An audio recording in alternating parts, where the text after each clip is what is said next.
Hector Malot, volume 2, chapitre 34, Les nuits de Noël.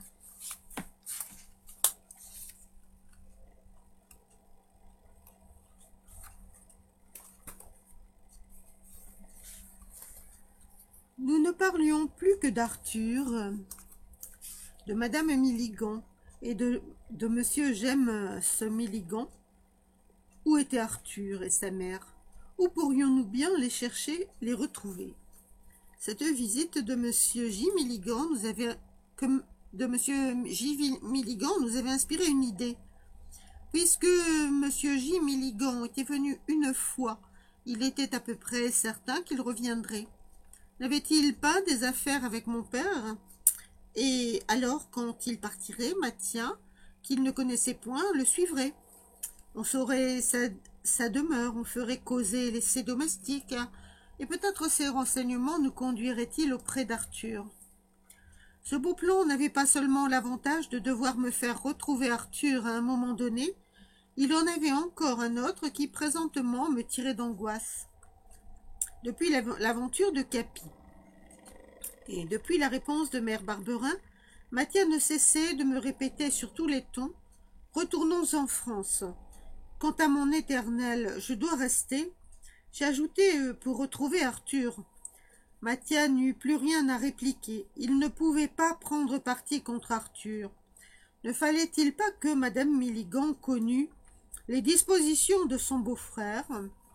Si nous avions dû attendre Monsieur James Milligan en sortant du matin au soir comme nous le faisions depuis notre arrivée à Londres, cela n'eût pas été bien intelligent. Mais le moment approchait où, au lieu d'aller jouer dans les rues pendant la journée, nous irions pendant la nuit, car c'était aux heures du milieu de la nuit qu'ont lieu les concerts de Noël. Alors, restant à la maison pendant le jour, nous arriverions bien sans doute à surprendre l'oncle d'Arthur. « Si tu savais comme j'ai envie que tu retrouves Madame Milligan, me dit un jour Mathia. Et pourquoi donc ? Il hésita assez longtemps parce qu'elle a été très bonne pour toi. Puis il ajouta encore, et aussi parce qu'elle te ferait peut-être retrouver tes parents. Et comment cela? J'ai mon idée. Veux-tu la dire, ton idée? Oh non, parce qu'elle serait trop bête si elle était fausse. Il ne faut pas se faire des joies qui ne se réalisent pas. Je n'insistais pas, car moi aussi j'avais une idée bien confuse, bien timide, bien plus bête, me disais-je, que ne pouvait l'être celle de Mathia. Mais précisément, par cela même, je n'osais insister pour que mon camarade me dît la sienne. Qu'aurais-je répondu si elle avait été la même que celle qui flottait dans mon esprit? Il n'y avait qu'à attendre, et nous attendîmes. Tout en attendant, nous continuâmes nos courses dans Londres, car nous n'étions pas de ces musiciens privilégiés qui prennent possession d'un quartier.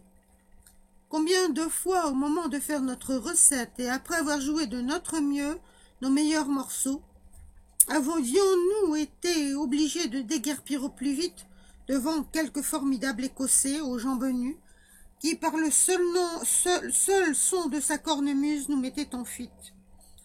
Avec son cornet à piston, Mathia aurait bien couvert le bip, mais nous n'étions pas de force contre le piper.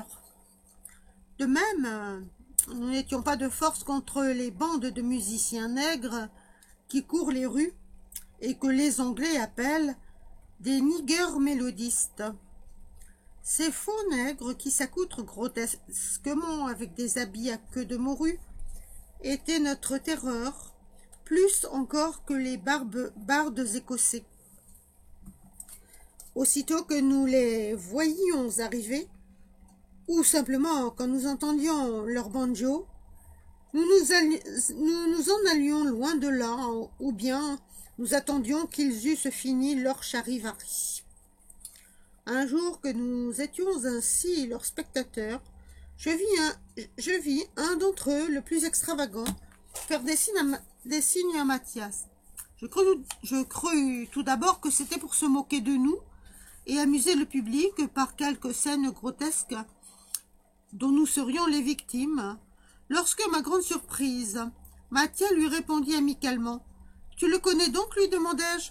« C'est Bob, mon ami du cirque Gassot, un des deux clowns dont je t'ai parlé, et celui surtout à qui je dois d'avoir appris ce que je sais d'anglais. »« Tu ne l'avais pas reconnu ?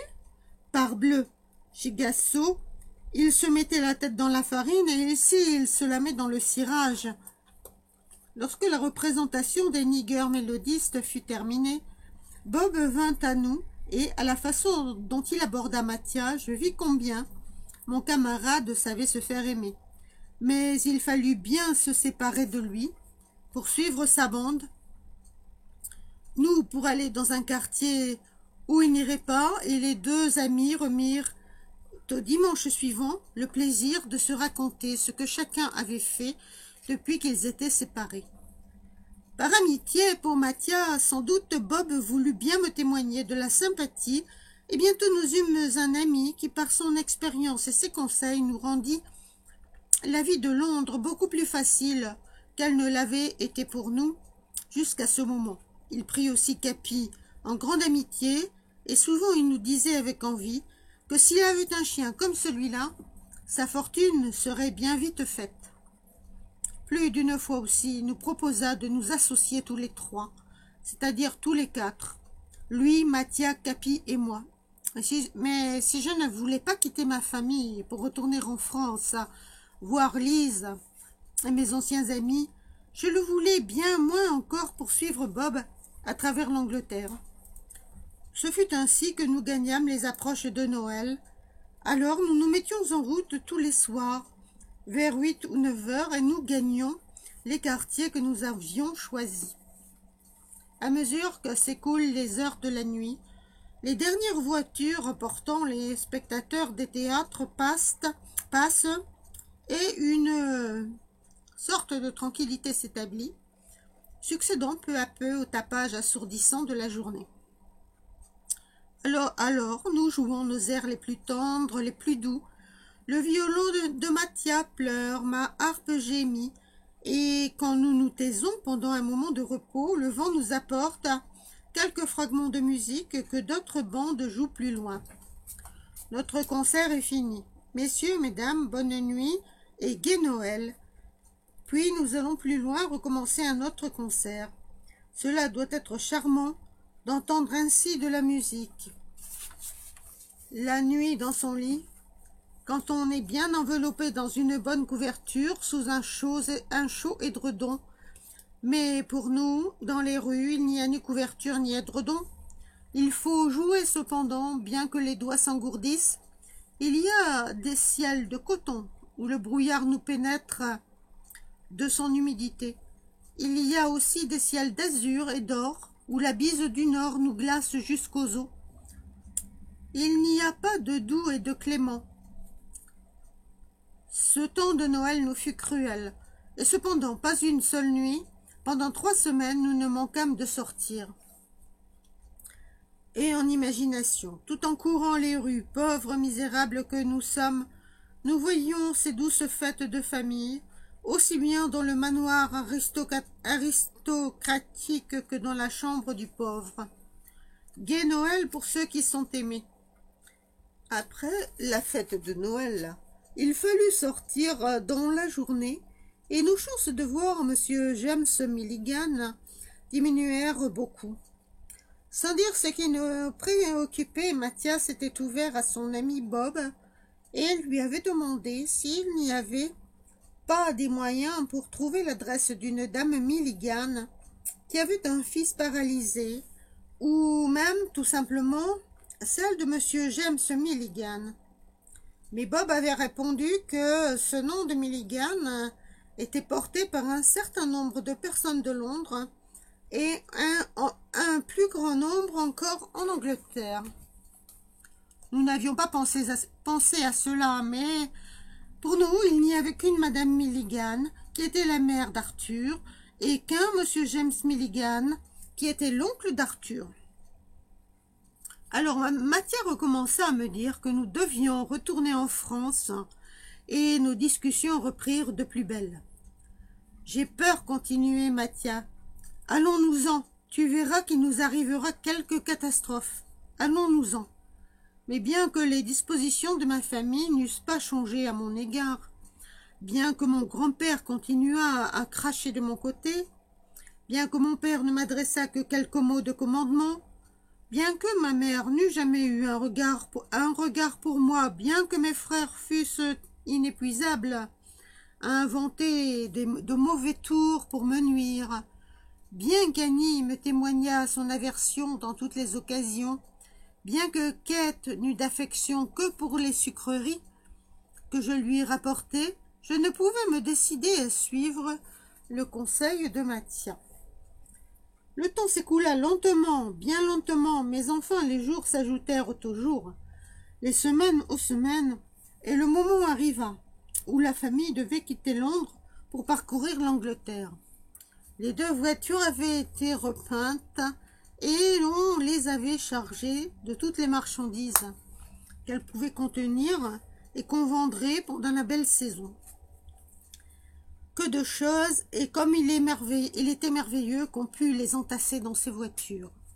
Et quand nous étions là, nous voyions sortir de la cave des ballots qui étaient arrivés cours du Lion Rouge, en ne venant pas directement des magasins. Enfin, les voitures furent remplies. Des chevaux furent achetés, où et comment, je n'en sais rien, mais nous les vîmes arriver, et tout fut prêt pour le départ. Mon père, ayant trouvé que nous gagnions de bonnes journées avec notre violon et notre harpe, décida que nous partirions avec lui, mais que nous resterions musiciens. Nous voilà de nouveau sur les grands chemins, mais cette fois, je ne suis plus libre d'aller où je veux, de faire ce que bon me semble. Nous suivons la famille Driscoll. Cependant, c'est avec un sentiment de délivrance que je quitte Londres. Je ne verrai plus la cour du Lion Rouge et cette trappe qui, malgré ma volonté, attirait mes yeux irrésistiblement. Le jour même de notre départ, je vis comment se faisait la vente de ces marchandises qui avaient coûté si peu cher. Nous étions arrivés dans un gros village et les voitures avaient été rangées sur la grande place où on avait abaissé un des côtés et tout l'étalage s'était présenté à la curiosité des acheteurs.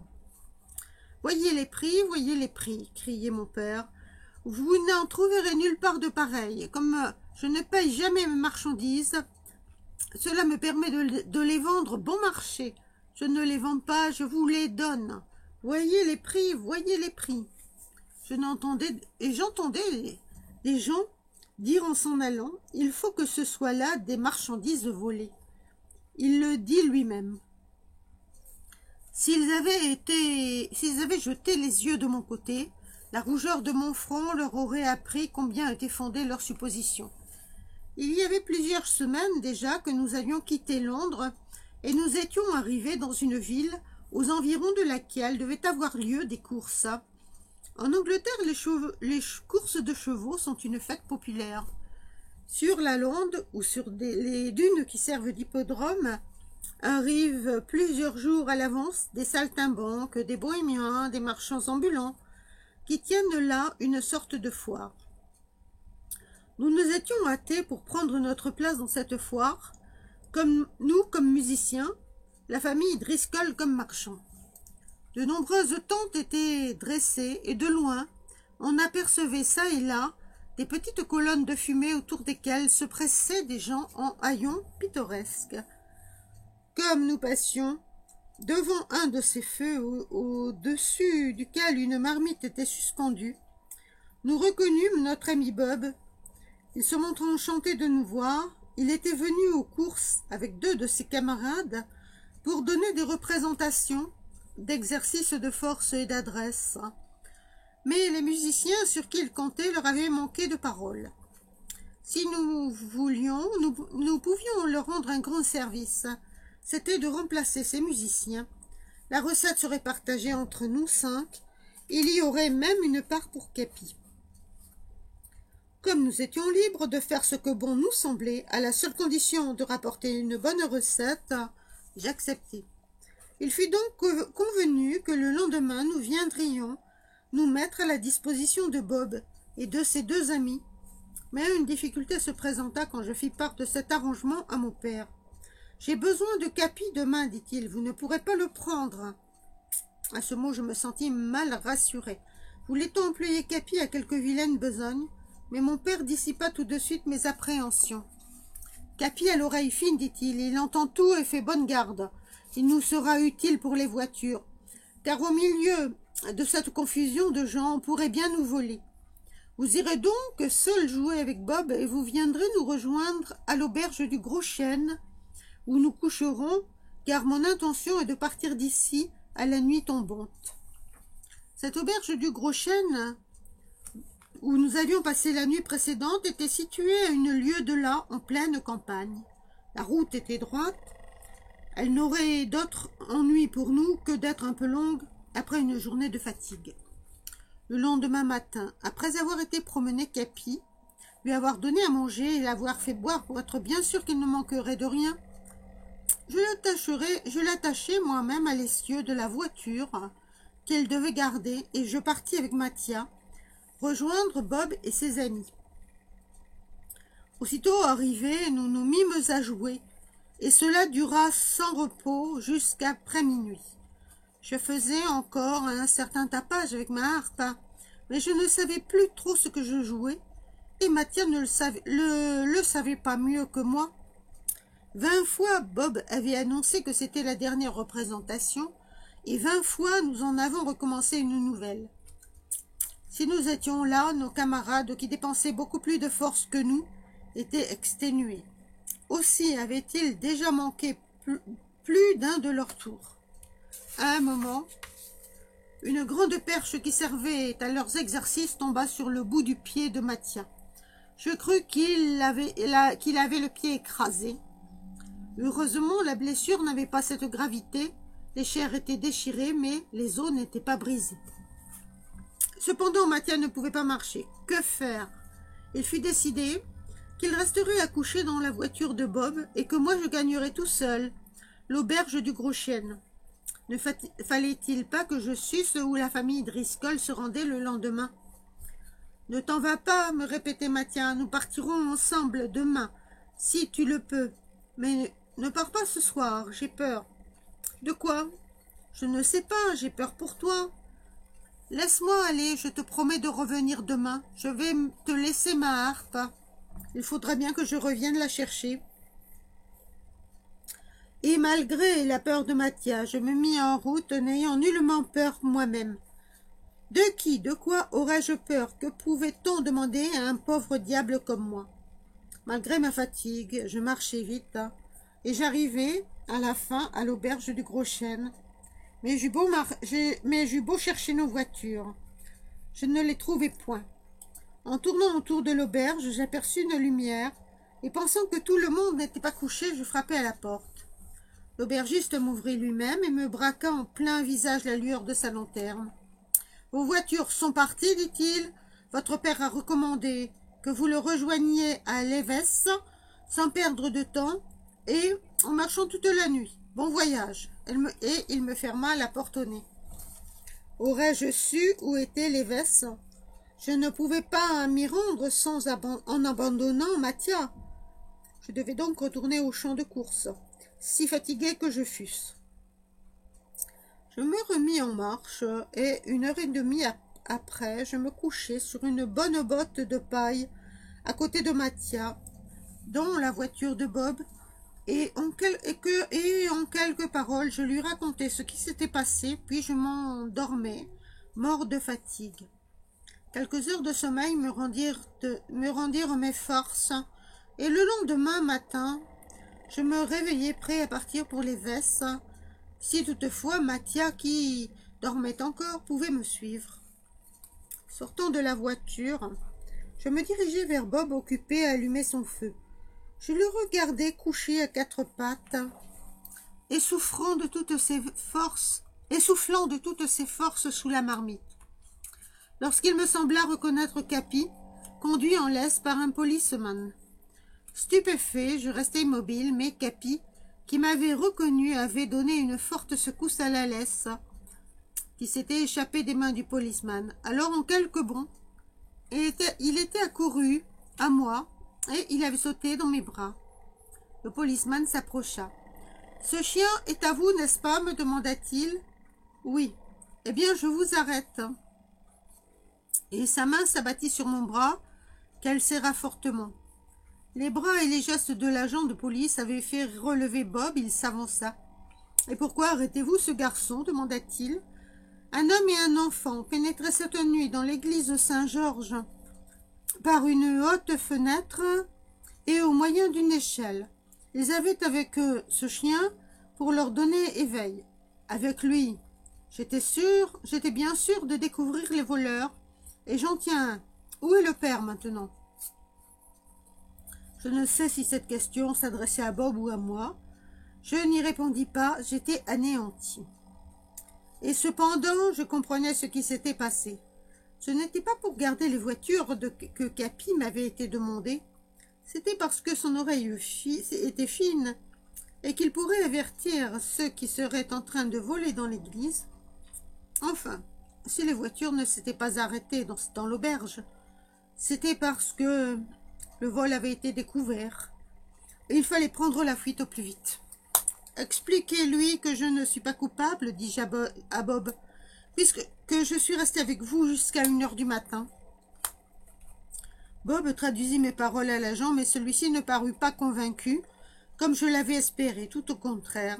« C'est à 1h15 qu'on s'est introduit dans l'église, dit-il. J'emmène ce garçon, il s'expliquera devant le magistrat. » Mathias se jeta dans mes bras. « Bon courage, me dit-il.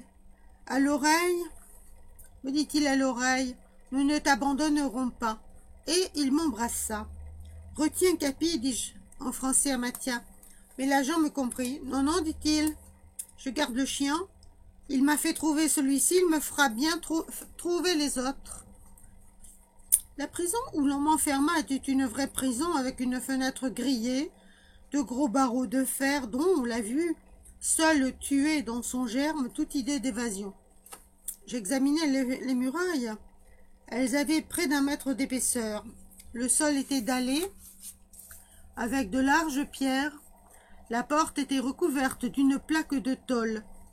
La fenêtre donnait sur une petite cour fermée par un grand mur qui avait au moins 4 mètres de hauteur. Assurément, on ne s'échappait pas de cette prison, même quand on était aidé par des amis dévoués. Que peut le dévouement de l'amitié contre la force des choses? Le dévouement ne perce pas les murs. Ah, comme j'avais été fou de ne pas avoir foi dans les pressentiments de Mathia et dans ses peurs. Le lendemain matin, le geôlier entra dans ma prison, portant une cruche et une cuvette. Il m'engagea à faire ma toilette parce que j'allais bientôt paraître devant le magistrat. J'aurais voulu préparer ma défense et mes réponses, mais j'étais trop affolée. Le geôlier revint et me dit de le suivre. Après avoir traversé plusieurs corridors, nous nous trouvâmes devant une petite porte qu'il ouvrit. Un air chaud me souffla au visage et j'entendis un bourdonnement confus. J'entrai dans la salle du tribunal. Dans une tribune, j'aperçus Bob et ses 2 camarades, l'aubergiste du Gros Chêne, et des gens que je ne connaissais point. Dans une autre, je reconnus le policeman qui m'avait arrêté. Je compris que cette tribune était celle des témoins. L'enceinte réservée au public était pleine. Au-dessus d'une balustrade, j'aperçus Mathia. Nos yeux se croisèrent et instantanément, je sentis le courage me relever. Le ministère public prit la parole et, en peu de mots, il avait l'air très pressé. Il exposa l'affaire. Un vol a été commis dans l'église Saint-Georges. Les voleurs, un homme et un enfant, s'étaient introduits dans l'église au moyen d'une échelle et en brisant une fenêtre. Ils avaient avec eux un chien qu'ils avaient amené pour faire bonne garde et les prévenir du danger. Un passant attardé, il était alors 1h15, avait été surpris de voir une faible lumière dans l'église. Aussitôt il avait été réveillé le bedeau. On était revenu en nombre, mais alors le chien avait aboyé, et pendant qu'on ouvrait la porte, les voleurs effrayés s'étaient sauvés par la fenêtre, abandonnant leur chien, qui n'avait pas pu monter à l'échelle. Ce chien, conduit sur le champ de course par l'agent Géry, dont on ne saurait trop louer l'intelligence et le zèle, avait reconnu son maître, qui n'était autre que l'accusé, présent sur ce banc. Quant au second voleur, on était sur sa piste. Après quelques considérations qui démontraient ma culpabilité, le ministère public se tut, et le juge me demanda mon nom, mon âge et ma profession. Je répondis en anglais, puis je demandai la permission de m'expliquer en français. « Ne croyez pas me tromper, me dit sévèrement le juge, je sais le français. » Je fis donc mon récit en français. J'expliquai comment il était en toute impossibilité que je fusse dans l'église à 1h, puisque à 7h j'étais au champ de course, et qu'à 2h30 j'étais à l'auberge du Gros Chêne. « Et où étiez-vous à 1h15 demanda le juge. « En chemin. C'est ce qu'il faut prouver. Vous dites que vous étiez sur la route de l'auberge du Gros Chêne, et l'accusation soutient que vous étiez dans l'église. Je m'efforçai de démontrer que cela ne se pouvait pas, mais je vis que le juge n'était pas convaincu. « Et comment expliquez-vous la présence de votre chien dans l'église » me demanda-t-il. « Je ne l'explique pas, je ne la comprends pas, même pas. Mon chien n'était pas avec moi, je l'avais attaché le matin sous une de nos voitures. Il ne me convenait pas d'en dire davantage, car je ne voulais pas donner des armes contre mon père. En appelant un témoin, c'était le bedeau, puis on entendit les gens qui l'accompagnaient, lorsqu'il était entré dans l'église. Mais il n'avait rien vu, si ce n'est la fenêtre ouverte par laquelle les voleurs s'étaient envolés. Enfin, on entendit mes témoins, Bob, ses camarades, l'aubergiste, qui tous donnèrent l'emploi de mon temps. Cependant, un seul point ne fut point éclairci, et il était capital, puisqu'il portait sur l'heure précise à laquelle j'avais quitté le champ de course. Les interrogatoires terminés, le juge déclara que je serais transféré dans la prison du comté pour y attendre que le grand jury décidât si je serais ou non, ou je ne serais pas traduit devant les assises. Les assises, je m'affaissai sur mon banc. Hélas, que n'avais-je écouté Mathia.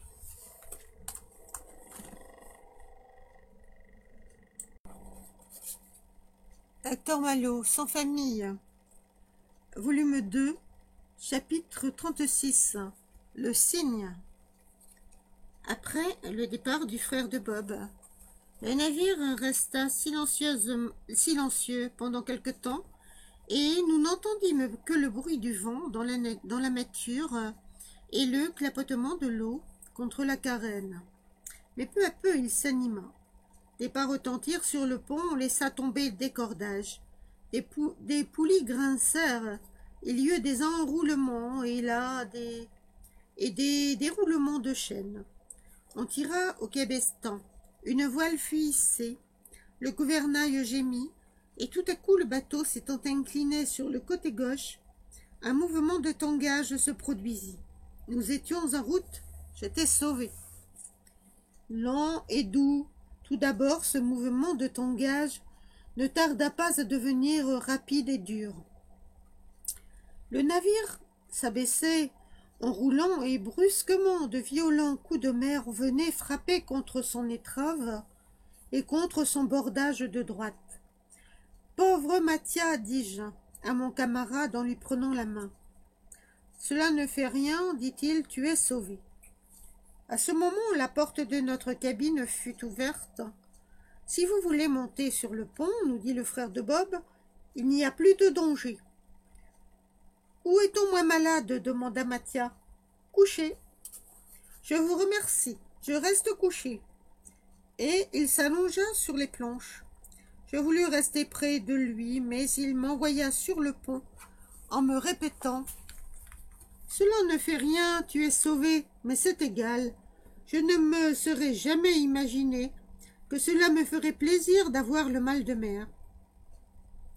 Arrivé sur le pont, je ne pus me tenir debout qu'en me cramponnant solidement à un cordage. Je me retournai vers la terre. Déjà les lumières du port n'étaient plus que des points dans l'obscurité, et les regardant ainsi s'affaiblir et disparaître les uns après les autres. Ce fut avec un doux sentiment de délivrance que je dis adieu à l'Angleterre. Si le vent continue ainsi, me dit le capitaine, nous n'arriverons pas à tard ce soir à Isigny. C'est un bon voilier que l'Éclipse. Toute une journée de mer, et même plus d'une journée, pauvre Mathia. Elle s'écoula cependant cette journée, et je passai mon temps à voyager du pont à la cabine. Comme il était tard lorsque l'Éclipse accosta le quai d'Isigny.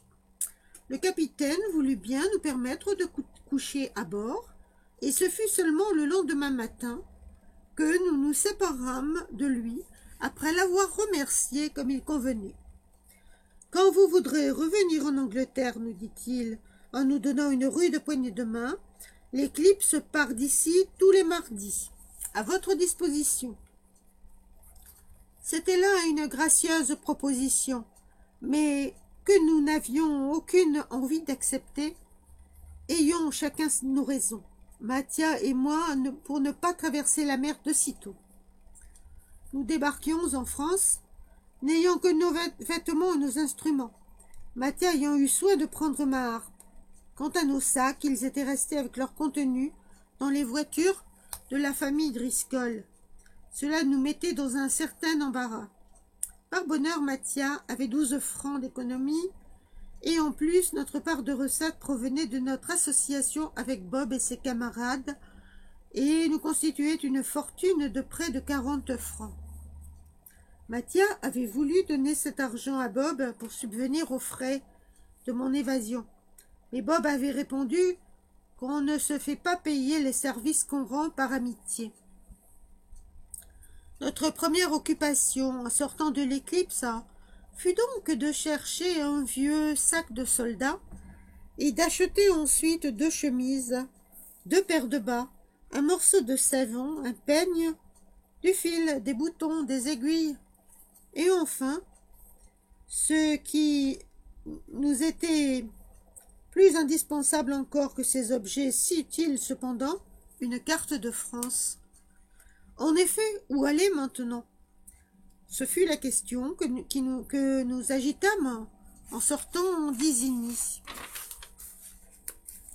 Pour moi, dit Mathia, je n'ai pas de préférence, et je suis prêt à aller à droite ou à gauche. Je ne demande qu'une chose. Laquelle? Suivre le cours d'un fleuve, d'une rivière ou d'un canal, parce que j'ai une idée. Comme je ne demandais pas à Mathia de me dire son idée, il continua. Je vois qu'il faut que je t'explique mon idée. Quand Arthur était malade, il n'est plus malade, c'est-à-dire qu'il est mieux. Alors mon idée est que pour le guérir tout à fait, Madame Milligan le promène encore, si bien qu'en suivant le cours des rivières et des fleuves, nous avons chance de rencontrer le cygne. Qui dit que le cygne est en France? Rien. Cependant, comme le cygne ne peut pas aller sur la mer, il est à croire qu'il n'a pas quitté la France. Moi, je veux que nous retrouvions Madame Milligan, et mon avis est que nous ne devons rien négliger pour cela. Mais Lise, Alexis, Benjamin, Étiennette, nous les verrons en cherchant Madame Milligan. Il faut donc que nous gagnions le cours d'un fleuve ou d'un canal. Cherchons sur ta carte quel est le fleuve le plus près. La carte fut étalée sur l'herbe du chemin, et nous cherchâmes le fleuve le plus voisin. Nous trouvâmes que c'était la Seine. « Eh bien, gagnons la Seine, dit Mathia. Nous interrogerons les mariniers, les haleurs le long de la rivière, et comme le cygne ne ressemble pas aux autres bateaux, on l'aura remarqué, Si nous ne le trouvons pas sur la Seine, nous le chercherons sur la Loire et sur la Garonne, sur toutes les rivières de France, et nous finirons par le trouver. Je n'avais pas d'objection à présenter contre l'idée de Mathia. Il fut donc décidé que nous gagnerions le cours de la Seine pour le côtoyer en le remontant. Après avoir pensé à nous, il était temps de nous occuper de Capi. Teint en jaune. Capi n'était pas pour moi. Capi nous acheta. Capi n'était pas pour moi Capi. Nous achetâmes du savon mou et, à la première rivière que nous trouvâmes, nous le frottâmes vigoureusement. Mais la teinture de notre ami Bob était excellente, d'excellente qualité. Il nous fallut de longs savonnages, il nous fallut surtout des semaines et des mois pour que Capi reprît sa couleur native. Quand, du haut des collines boisées et au détour d'un chemin ombreux dont nous débouchâmes après une journée de marche, Mathias aperçut tout à coup devant lui la Seine, décrivant une large courbe au centre de laquelle nous nous trouvions, et promenant doucement ses eaux calmes et puissantes, couvertes de navires aux blanches voiles et de bateaux à vapeur. Il déclara que cette vue le réconciliait avec l'eau. « Sois certain que c'est sur la Seine que Madame Milligan a promené son fils malade, me dit-il. C'est ce que nous allons bientôt savoir, en faisant causer les gens de la bouille où nous arrivons.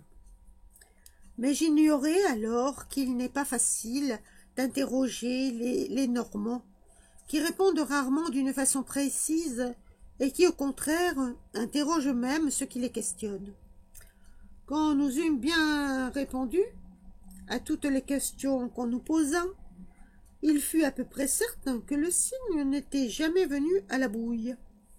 De la bouille, nous allâmes à Rouen, où nos recherches recommencèrent, mais sans meilleur résultat.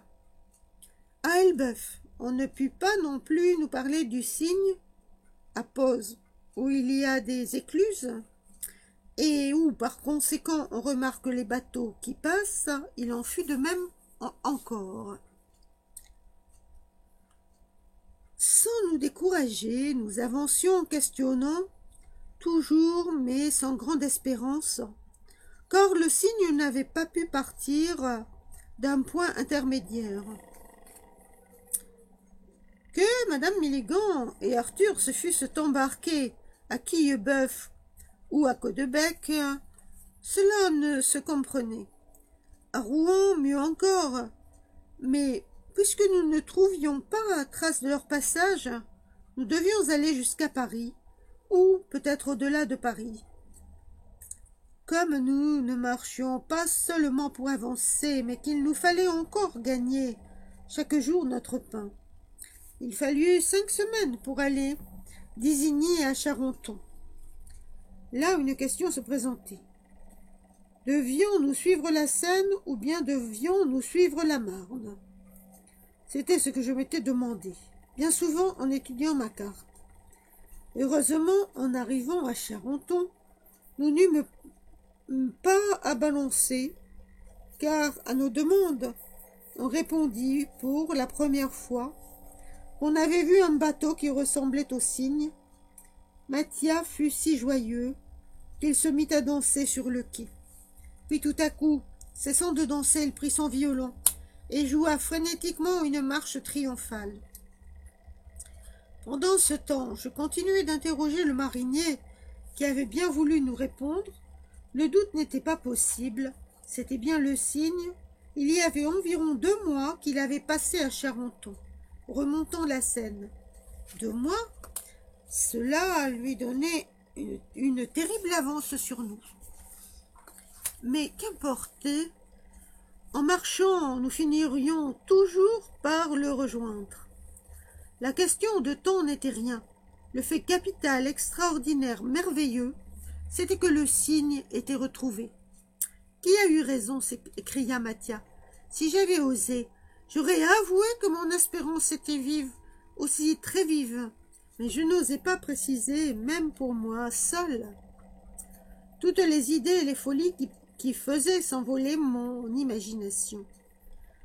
Nous n'avons plus besoin de nous arrêter maintenant pour interroger les gens. Le cygne est devant nous, il n'y a qu'à suivre la scène. Mais Amoré, le loin, se jette dans la Seine et il faut recommencer nos questions. Le cygne a remonté la Seine. À Montereau, il faut les reprendre encore.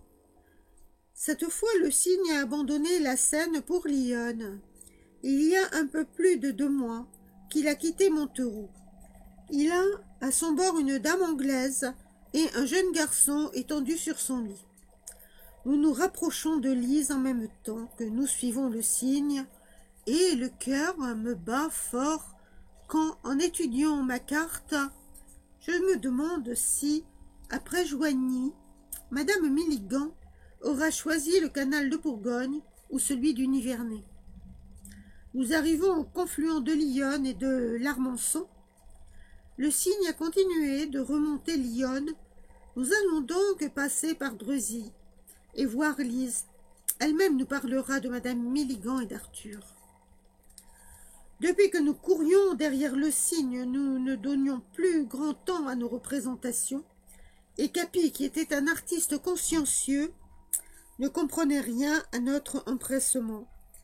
Et pourquoi ne lui permettions-nous pas de rester gravement assis, la sébile entre les dents devant l'honorable société? Mais nous n'attendions plus.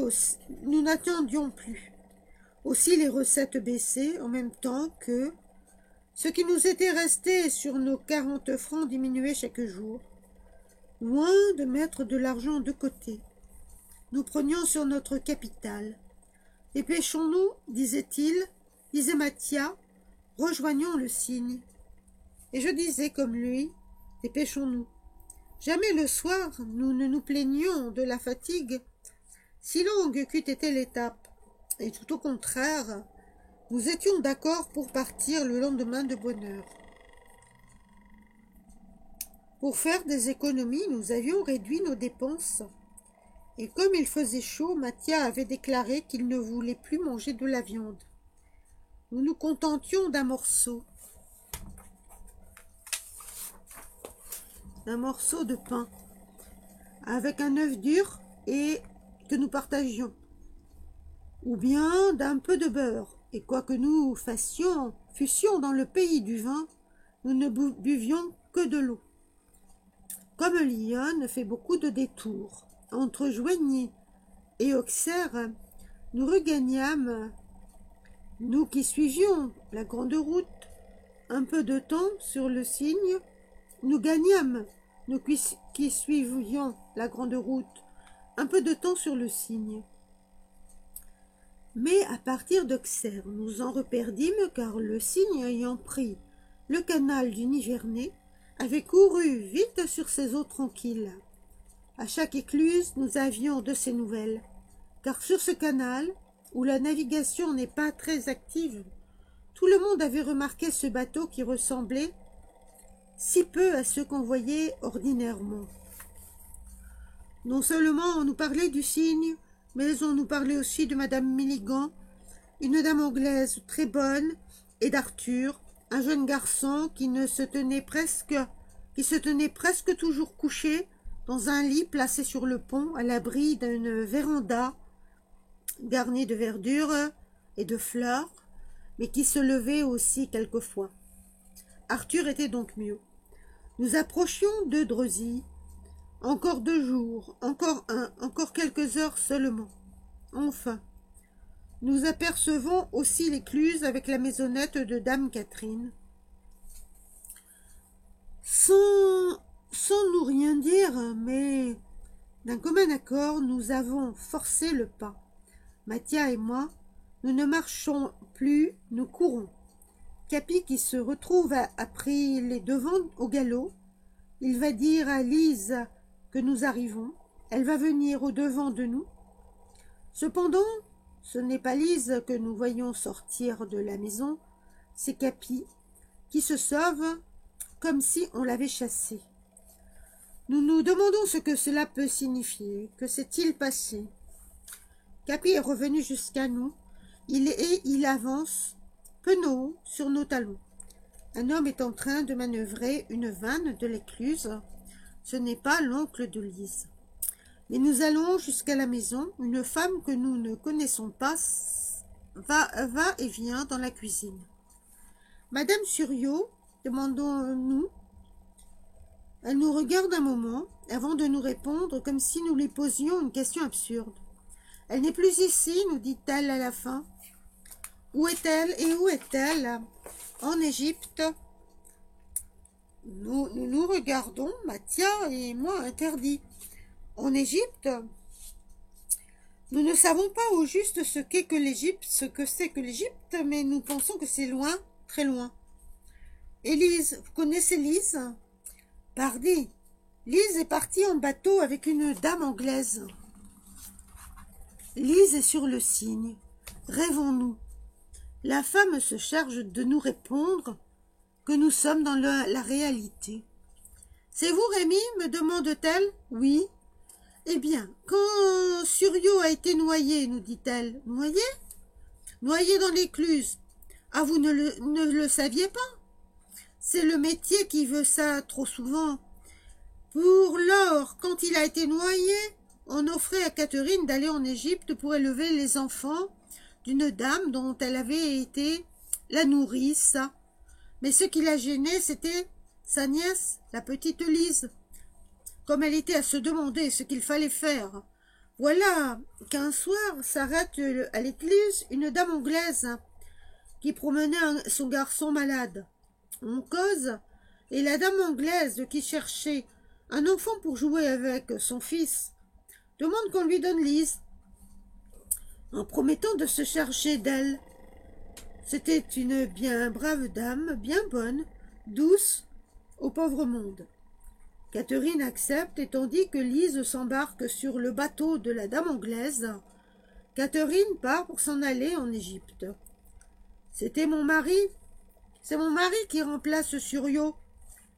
Alors, avant de partir, Lise, qui ne peut pas parler, quoique les médecins disent qu'elle parlera peut-être un jour. Alors Lise veut que sa tante m'explique que je dois vous raconter tout cela si vous venez pour la voir. Et voilà. J'étais tellement abasourdie que je ne trouvais pas un mot, mais Mathia ne perdit pas la tête comme moi. Et où la dame anglaise allait-elle, demanda-t-il? Dans le midi de la France ou bien en Suisse? Lise devait me faire écrire pour que je vous donne son adresse, mais je n'ai pas reçu de lettre.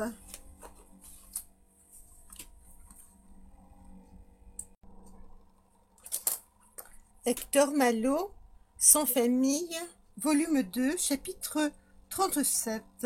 Les Bollonges endivrés. Comme je restais interdit, Mathia fit ce que je ne pensais pas faire.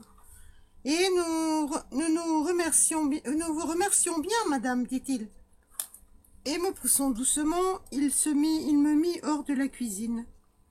En route, me dit-il, en avant, ce n'est plus seulement Arthur et madame Milligan que nous avons à rejoindre, c'est encore Lise. Et nous continuons notre course après le Cygne, sans perdre de temps, ne nous arrêtant juste que ce qu'il faut pour dormir et pour gagner quelques sous. À Decize, où le canal du Nivernais débouche dans la Loire, nous demandons des nouvelles du Cygne. Il a pris le canal latéral et nous suivons jusqu'à Digoin. Là, nous prenons le canal du centre jusqu'à Châlons.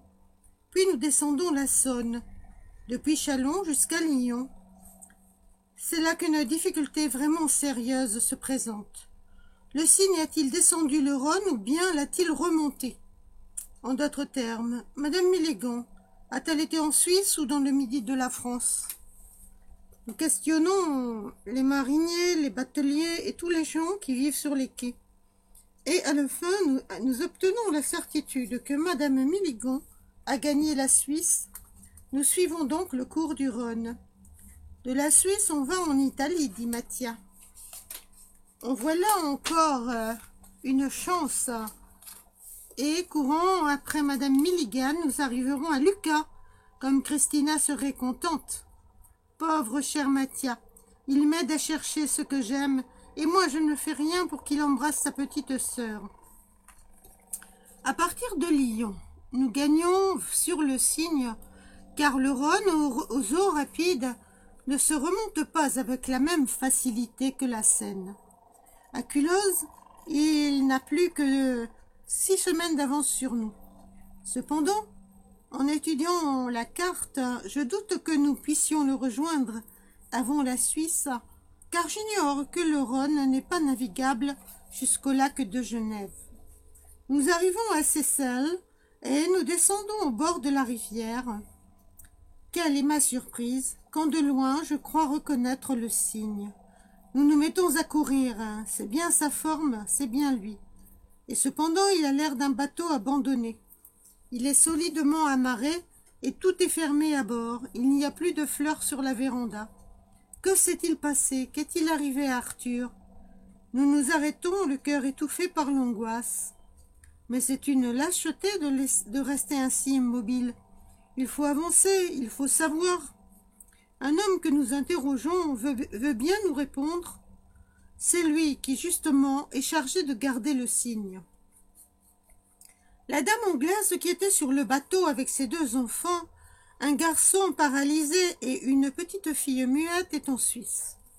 Elle a abandonné son bateau parce qu'il ne pouvait pas remonter le Rhône plus loin. La dame reviendra à l'automne pour reprendre le Cygne. Nous respirons. Aucune des craintes qui nous avaient assaillis n'était raisonnable. « Et où est cette dame présentement ?» demanda Mattia. « Elle est partie pour louer une maison de campagne du côté de Vevey. Mais je ne sais pas au juste où elle doit passer là l'été. En route pour Vevey. À Genève, nous achèterons une carte de la Suisse. Et 4 jours après avoir quitté Seyssel, nous arrivons aux environs de Vevey. Il est temps, nous avons 3 sous en poche et nos souliers n'ont plus de semelles. Mais Vevey n'est point un petit village comme nous l'avions tout d'abord imaginé. C'est une ville, et même plus qu'une ville ordinaire, puisqu'il s'y joint jusqu'à Villeneuve, une suite de villages ou de faubourgs qui ne font qu'un avec elle. Quant à demander Madame Milligan, ou tout simplement une dame anglaise accompagnée de son fils malade et d'une jeune fille muette, nous reconnaissons bien vite que cela n'est pas pratique. Vevey et les bords du lac ne sont habités que par des Anglais et des Anglaises. Le mieux est donc de chercher et de visiter nous-mêmes toutes les maisons où peuvent loger les étrangers. En réalité, cela n'est pas bien difficile. Nous n'avons qu'à jouer notre répertoire dans toutes les rues. En une journée, nous avons parcouru tout Vevey et nous avons fait une belle recette. Mais nulle part nous n'avons trouvé le moindre indice qui nous parlât de Madame Milligan. Le lendemain, c'est aux environs de Vevey que nous continuons nos recherches, allant droit devant nous au hasard des chemins, jouant devant les fenêtres des maisons qui ont une belle apparence, mais le soir nous rentrons comme déjà nous étions rentrés la veille. Ce jour-là, on nous donna 2 fausses joies, en nous répondant que, sans savoir son nom, on connaissait parfaitement la dame dont nous parlions.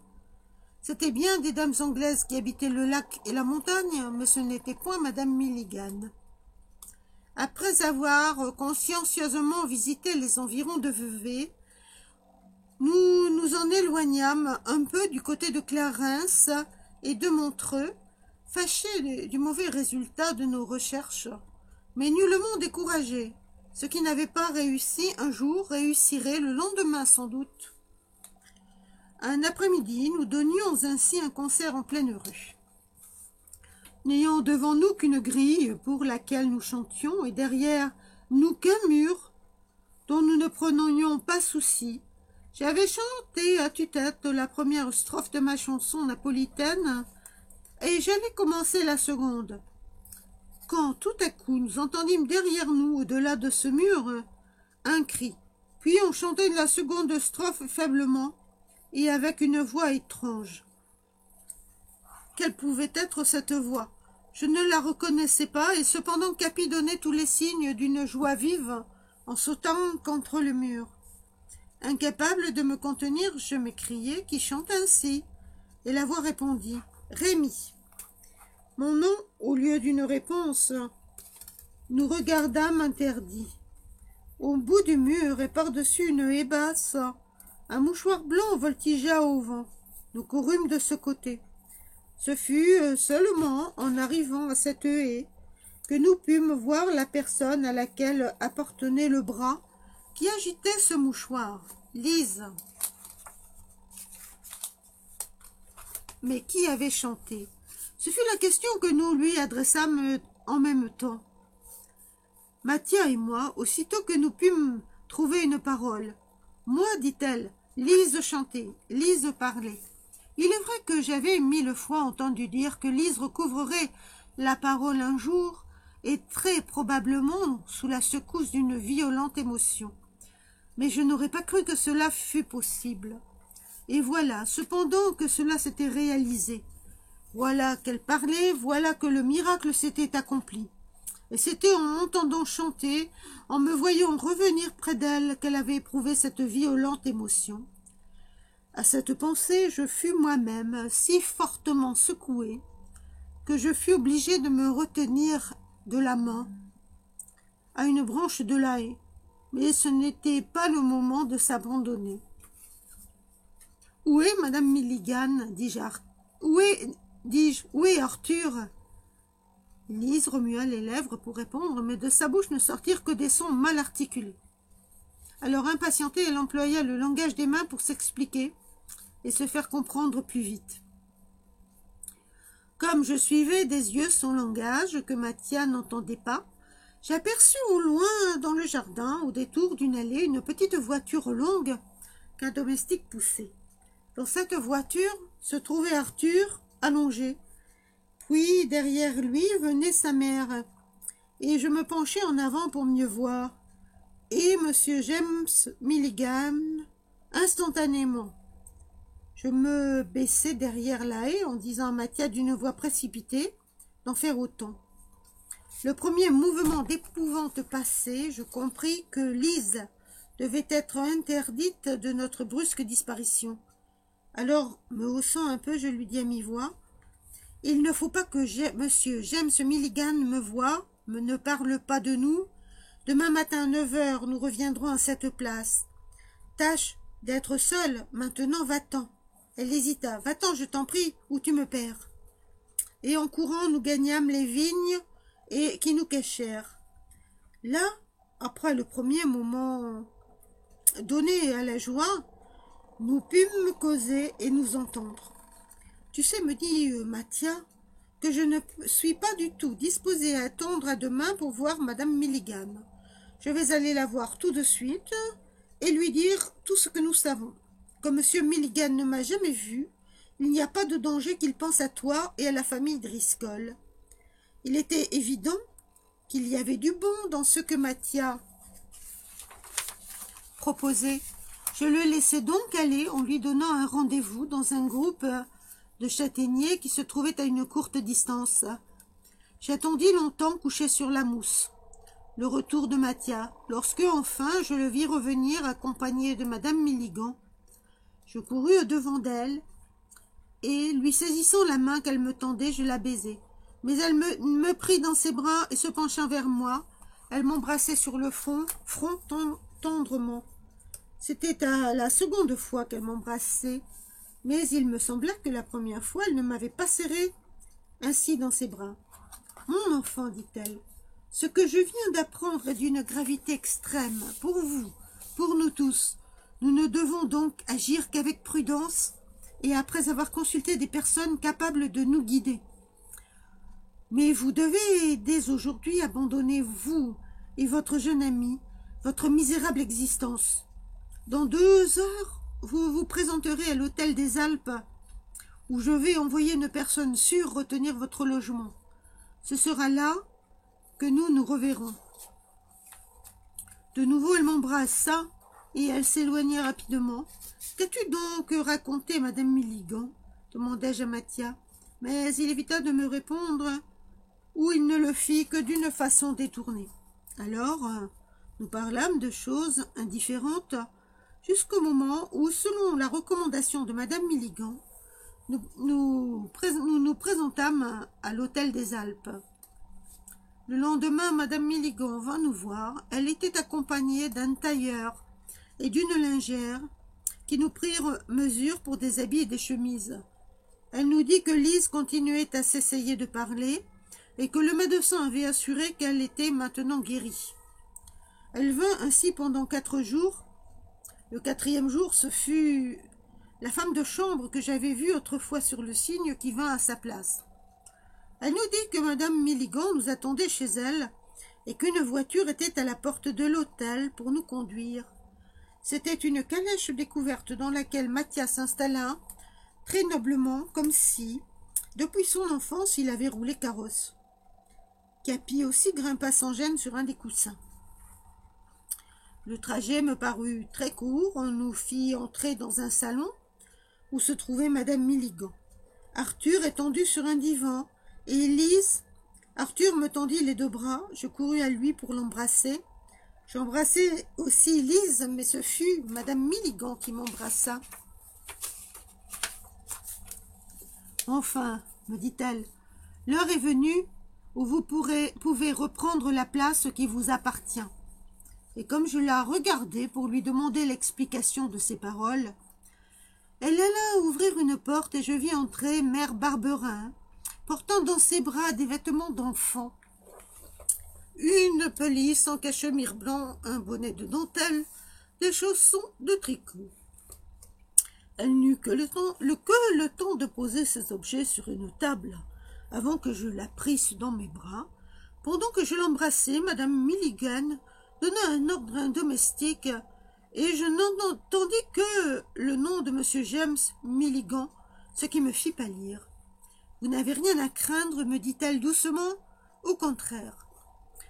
Venez ici près de moi, mettez votre main dans la mienne. » À ce moment, la porte du salon s'ouvrit devant Monsieur James Milligan, souriant et montrant ses dents pointues. Il m'aperçut, et instantanément ce sourire fut remplacé par une grimace effrayante. Madame Milligan ne lui laissa pas le temps de parler. « Je vous ai fait appeler, dit-elle d'une voix lente qui tremblait légèrement, pour vous présenter mon fils aîné que j'ai eu enfin le bonheur de retrouver. » Elle me serra la main. « Le voici, mais vous le connaissez déjà, puisque chez l'homme qui l'avait volé, vous avez été le voir pour vous informer de sa santé. » « Que signifie, dit M. James Milligan, la figure décomposée. Cet homme, aujourd'hui en prison pour un vol commis dans une église, a fait des aveux complets. Voici une lettre qui le constate. Il a dit comment il avait volé cet enfant, comment il l'avait abandonné à Paris, avenue de Breteuil, enfin comment il avait pris ses précautions en coupant les marques du linge de l'enfant pour qu'on ne le découvrit pas. Voulez-vous voir cette lettre? Voulez-vous voir ce linge? Monsieur James Milligan resta un moment immobile, se demandant bien certainement s'il n'allait pas nous étrangler tous. Puis il se dirigea vers la porte, mais prêt à sortir, il se retourna. « Nous verrons, dit-il, ce que les tribunaux en penseront. » Sans se troubler, Madame Milligan, maintenant je peux dire ma mère, répondit. Vous pouvez nous appeler devant les tribunaux, moi je n'y conduirai pas celui qui a été le frère de mon mari. La porte se referma sur mon oncle, alors je pus me jeter dans les bras de ma mère, que ma mère me tendait et l'embrassait pour la première fois, en même temps qu'elle m'embrassait elle-même. Quand notre émotion se fut un peu calmée, Mathia s'approcha. « Peux-tu répéter à ta maman que j'ai bien gardé son secret, dit-il. Tu savais donc tout, dis-je. Ce fut ma mère qui répondit. Quand Mathia m'eut fait son récit, je lui recommandai le silence. Car si j'avais la conviction que le pauvre petit Rémi était mon fils, il me fallait des preuves certaines que l'erreur n'était pas possible. Quelle douleur pour vous, cher enfant, si après vous avoir embrassé comme mon fils, j'étais venu vous dire que nous nous étions trompés. Ces preuves, nous les avons, et c'est pour jamais maintenant que nous sommes réunis. C'est pour jamais que vous vivrez avec votre mère, votre frère. Elle montra Lise ainsi que Mathia, et ceux qui vous ont aimé malheureux.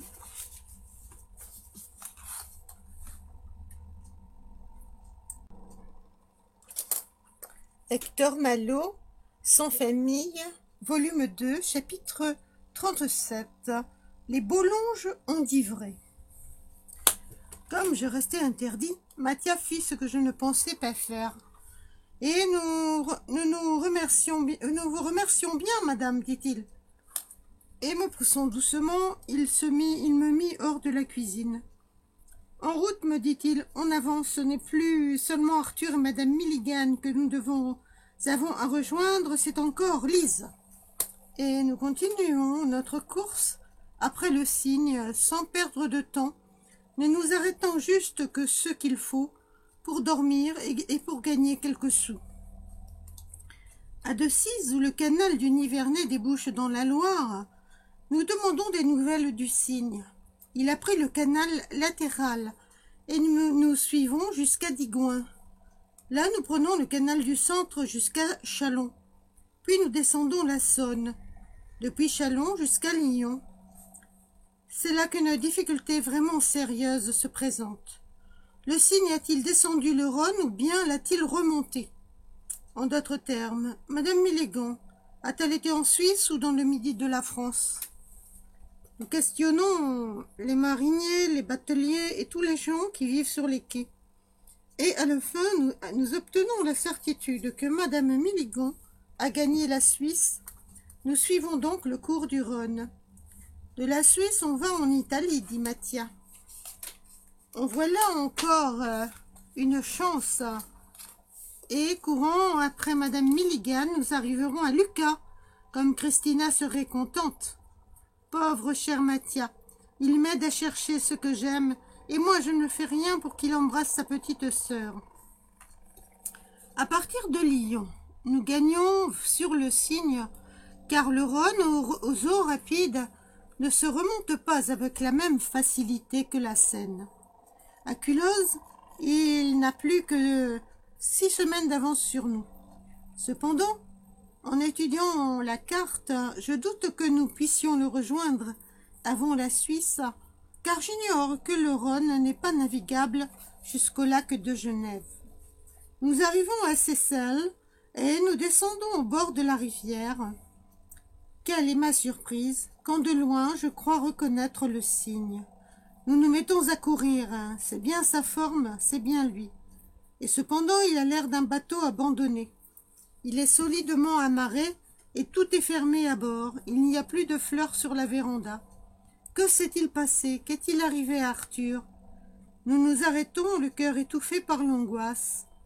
Mais c'est une lâcheté de rester ainsi immobile. Il faut avancer, il faut savoir. Un homme que nous interrogeons veut bien nous répondre. C'est lui qui, justement, est chargé de garder le cygne. La dame anglaise qui était sur le bateau avec ses 2 enfants, un garçon paralysé et une petite fille muette est en Suisse. Elle a abandonné son bateau parce qu'il ne pouvait pas remonter le Rhône plus loin. La dame reviendra à l'automne pour reprendre le cygne. Nous respirons. Aucune des craintes qui nous avaient assaillis n'était raisonnable.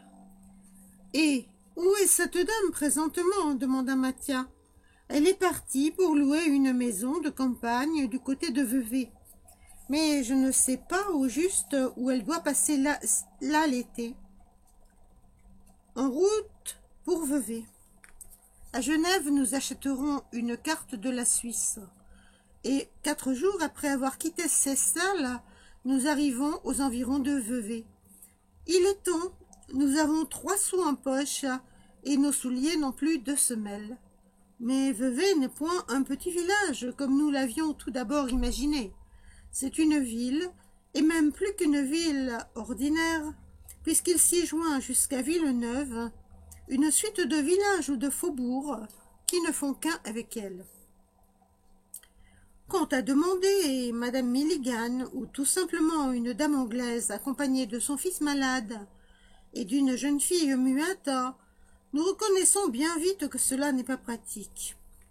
Vevey et les bords du lac ne sont habités que par des Anglais et des Anglaises. Le mieux est donc de chercher et de visiter nous-mêmes toutes les maisons où peuvent loger les étrangers. En réalité, cela n'est pas bien difficile. Nous n'avons qu'à jouer notre répertoire dans toutes les rues.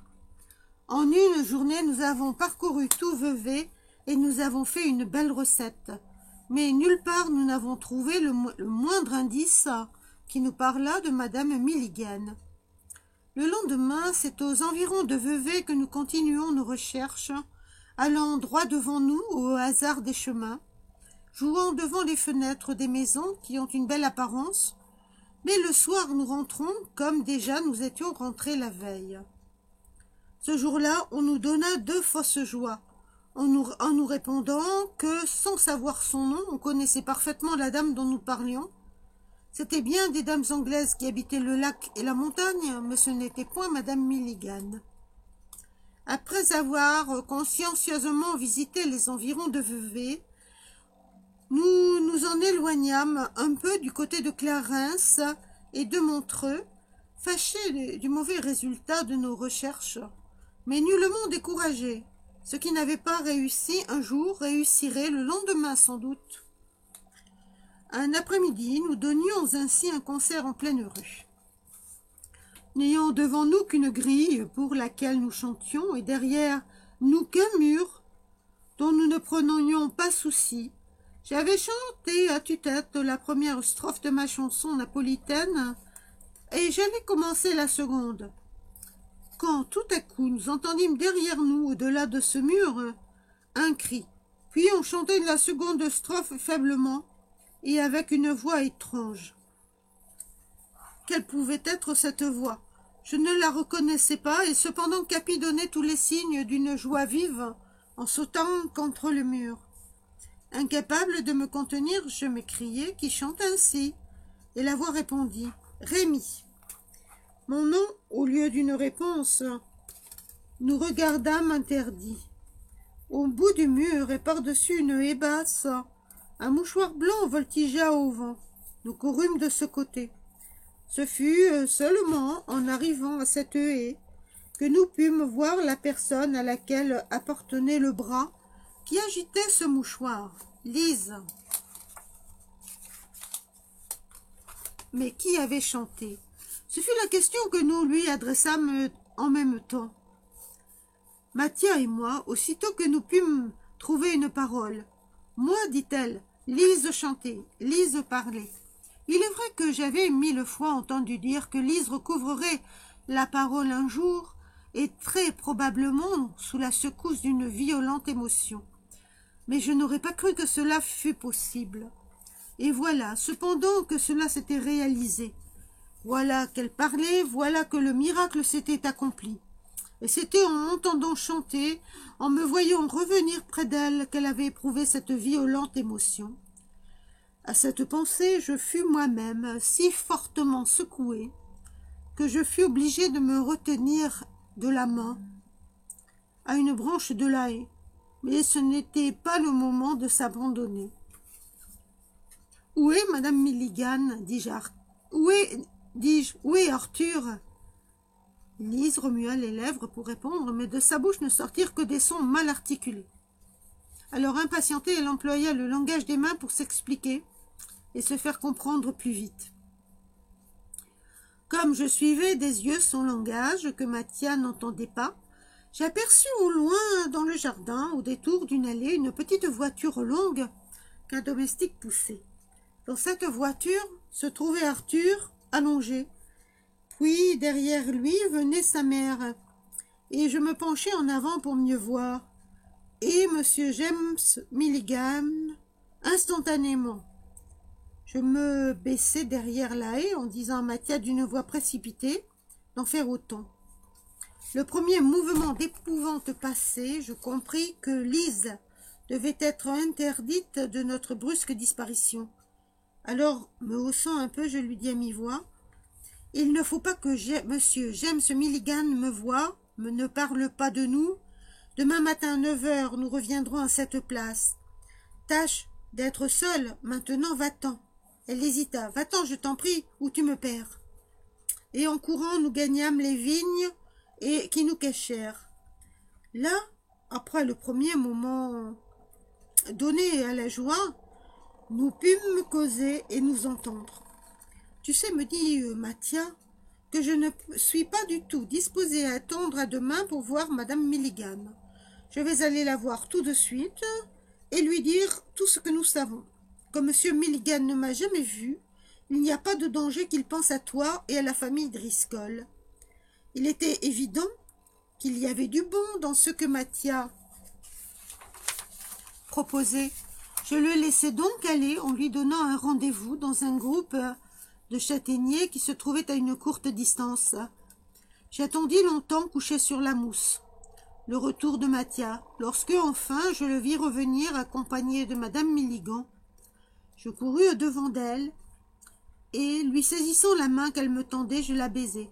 Mais elle me prit dans ses bras et se penchant vers moi, elle m'embrassait sur le front tendrement. C'était la seconde fois qu'elle m'embrassait, mais il me sembla que la première fois, elle ne m'avait pas serré ainsi dans ses bras. « Mon enfant, dit-elle, ce que je viens d'apprendre est d'une gravité extrême pour vous, pour nous tous. Nous ne devons donc agir qu'avec prudence et après avoir consulté des personnes capables de nous guider. Mais vous devez dès aujourd'hui abandonner, vous et votre jeune ami, votre misérable existence. Dans 2 heures, vous vous présenterez à l'hôtel des Alpes, où je vais envoyer une personne sûre retenir votre logement. Ce sera là que nous nous reverrons. »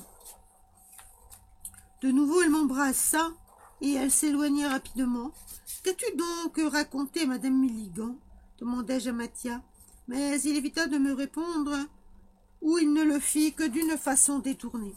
Alors, nous parlâmes de choses indifférentes jusqu'au moment où, selon la recommandation de Madame Milligan, nous présentâmes à l'hôtel des Alpes. Le lendemain, Madame Milligan vint nous voir. Elle était accompagnée d'un tailleur et d'une lingère qui nous prirent mesure pour des habits et des chemises. Elle nous dit que Lise continuait à s'essayer de parler et que le médecin avait assuré qu'elle était maintenant guérie. Elle vint ainsi pendant 4 jours. Le 4e jour, ce fut la femme de chambre que j'avais vue autrefois sur le cygne qui vint à sa place. Elle nous dit que Madame Milligan nous attendait chez elle et qu'une voiture était à la porte de l'hôtel pour nous conduire. C'était une calèche découverte dans laquelle Mathia s'installa très noblement, comme si, depuis son enfance, il avait roulé carrosse. Capi aussi grimpa sans gêne sur un des coussins. Le trajet me parut très court. On nous fit entrer dans un salon où se trouvait Madame Milligan. Arthur étendu sur un divan, et Lise. Arthur me tendit les 2 bras. Je courus à lui pour l'embrasser. J'embrassai aussi Lise, mais ce fut Madame Milligan qui m'embrassa.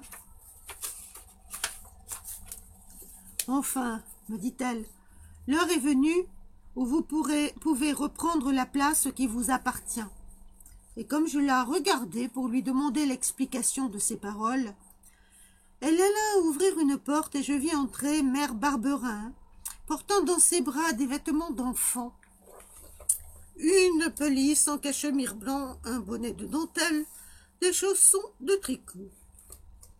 Elle n'eut que le temps de poser ces objets sur une table avant que je la prisse dans mes bras. Pendant que je l'embrassais, Madame Milligan donna un ordre à un domestique et je n'entendis que le nom de Monsieur James Milligan, ce qui me fit pâlir. « Vous n'avez rien à craindre, me dit-elle doucement, au contraire. Venez ici près de moi, mettez votre main dans la mienne. » À ce moment, la porte du salon s'ouvrit devant Monsieur James Milligan, souriant et montrant ses dents pointues. Il m'aperçut et instantanément ce sourire fut remplacé par une grimace effrayante. Madame Milligan ne lui laissa pas le temps de parler. « Je vous ai fait appeler, dit-elle d'une voix lente qui tremblait légèrement, pour vous présenter mon fils aîné que j'ai eu enfin le bonheur de retrouver. » Elle me serra la main. « Le voici, mais vous le connaissez déjà, puisque chez l'homme qui l'avait volé, vous avez été le voir pour vous informer de sa santé. »« Que signifie, dit M. James Milligan, la figure décomposée. Cet homme, aujourd'hui en prison pour un vol commis dans une église, a fait des aveux complets. Voici une lettre qui le constate. Il a dit comment il avait volé cet enfant, comment il l'avait abandonné à Paris, avenue de Breteuil, enfin comment il avait pris ses précautions en coupant les marques du linge de l'enfant pour qu'on ne le découvrit pas. Voulez-vous voir cette lettre? Voulez-vous voir ce linge? Monsieur James Milligan resta un moment immobile, se demandant bien certainement s'il n'allait pas nous étrangler tous. Puis il se dirigea vers la porte, mais prêt à sortir, il se retourna. « Nous verrons, dit-il, ce que les tribunaux en penseront. » Sans se troubler, Madame Milligan, maintenant je peux dire ma mère, répondit. « Vous pouvez nous appeler devant les tribunaux, moi je n'y conduirai pas celui qui a été le frère de mon mari. » La porte se referma sur mon oncle, alors je pus me jeter dans les bras de ma mère, que ma mère me tendait et l'embrassait pour la première fois, en même temps qu'elle m'embrassait elle-même. Quand notre émotion se fut un peu calmée, Mathias s'approcha. « Veux-tu répéter à ta maman que j'ai bien gardé son secret, dit-il. »« Tu savais donc tout, dis-je. » Ce fut ma mère qui répondit. Quand Mathias m'eut fait son récit, je lui recommandai le silence, car si j'avais la conviction que le pauvre petit Rémi était mon fils, il me fallait des preuves certaines que l'erreur n'était pas possible. Quelle douleur pour vous, mon cher enfant, si après vous avoir embrassé comme mon fils, j'étais venu vous dire que nous nous étions trompés. Ces preuves, nous les avons, et c'est pour jamais maintenant que nous sommes réunis. C'est pour jamais que vous vivrez avec votre mère, votre frère. Elle montra Lise ainsi que Mathias, et ceux qui vous ont aimé malheureux.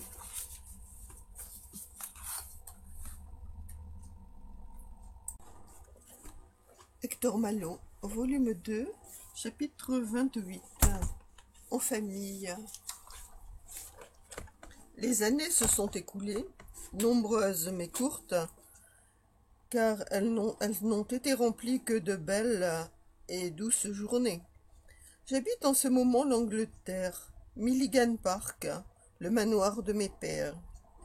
L'enfant sans famille, sans soutien, abandonné et perdu dans la vie, ballotté aux caprices du hasard, sans phare pour le guider au milieu de la vaste mer où il se débat, sans port de refuge pour le recevoir, a non seulement une mère, un frère qu'il aime et dont il est aimé, mais encore, il a des ancêtres qui lui ont donné un nom honoré dans son pays et une belle fortune.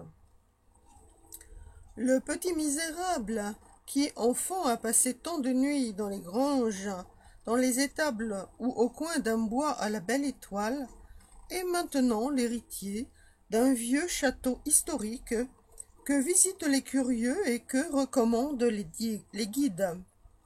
C'est à une vingtaine de lieues à l'ouest de l'endroit où je m'embarquai, poursuivi par les gens de justice, qu'il s'élève, à mi-côte dans un vallon bien boisé, malgré le voisinage de la mer.